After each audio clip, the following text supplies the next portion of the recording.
ভালো, খুবই ভালো।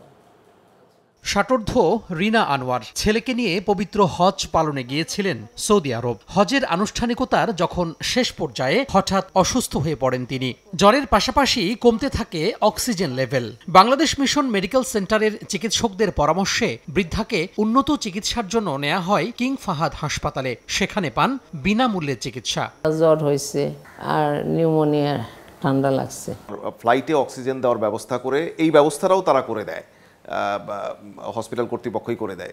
বাংলাদেশ থেকে যাওয়া হজযাত্রীদের মধ্যে অনেকে কিডনি ক্যান্সার সহ বিভিন্ন জটিল রোগে আগে থেকেই ছিলেন আক্রান্ত। বয়সের কারণে অনেকে সেখানে গিয়ে হয়ে পড়েন অসুস্থ।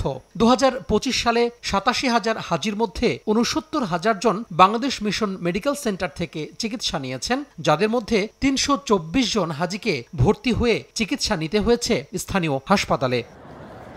বাংলাদেশের সঙ্গে দ্বিপাক্ষিক বৈঠকে বিষয়টি নজরে এনেছে সৌদি সরকার। সাফ জানিয়ে দিয়েছেন, আগামী বছর থেকে বাংলাদেশি হজযাত্রীদের জন্য লাগবে সরকারি স্বাস্থ্য সংস্থার ফিটনেস সার্টিফিকেট। সৌদির এমন সিদ্ধান্তে কাজ শুরু করেছে ধর্ম মন্ত্রণালয়।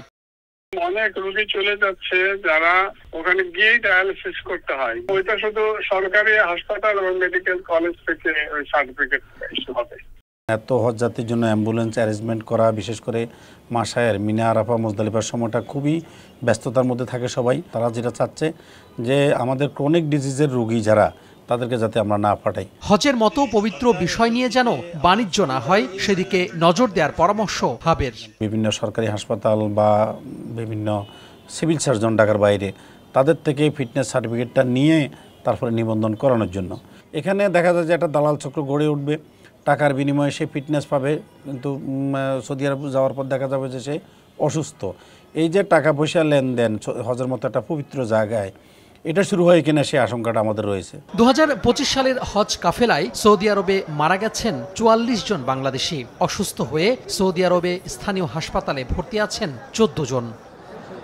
তোহা খান তামিম, সময় সংবাদ, ঢাকা।